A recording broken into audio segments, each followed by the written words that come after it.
اگلا سوال یہ آیا کہ نائی کو کرائے پر دکان دینا کیسا ہے؟ کیا نائی کا پیسہ حرام ہے؟ اگر ایسا ہے تو ہم نے تقریباً 10 سال سے نائی کو دکان کرائے پر دی ہے، اب کیا کریں؟ یہ حفیظ اللہ خان صاحب نے سوات تو حفیظ اللہ خان صاحب واسطے عرض یہ ہے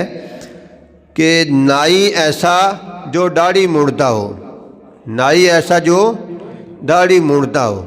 داڑھی مونڈنے والے نائی کی کمائی بھی حرام ہے اور اس کو دکان دینا بھی ناجائز ہے، دکان دینا بھی ناجائز ہے، اور اس سے آنے والی آمدنی بھی ناجائز ہے، کیونکہ حرام کام کے کرنے میں معاونت کرنے والے بھی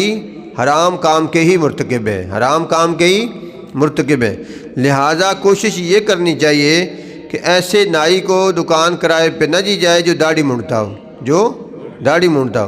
تو جو داڑھی مونڈتا ہے اس کو نہیں دینی چاہیے۔ اگر دے دی تو وہ کہہ رہے ہیں کہ 10 سال سے دی، تو اس کے لیے سوائے اس کے کیا ہو سکتا ہے کہ اللہ سے معافی مانگے اور آئندہ کے لیے توبہ کر لیں، اور پچھلے گناہوں سے اللہ سے معافی مانگ لیں، کیونکہ حدیث میں آتا ہے کہ التائب من الذنب کمن لا ذنب لہ، جس نے گناہوں سے توبہ کر لی وہ اس طرح ہو گیا جیسے اس نے کبھی گناہ کیا ہی نہیں، کبھی گناہ۔ تبارك الذي نزل الفرقان على عبده ليكون للعالمين نذيرا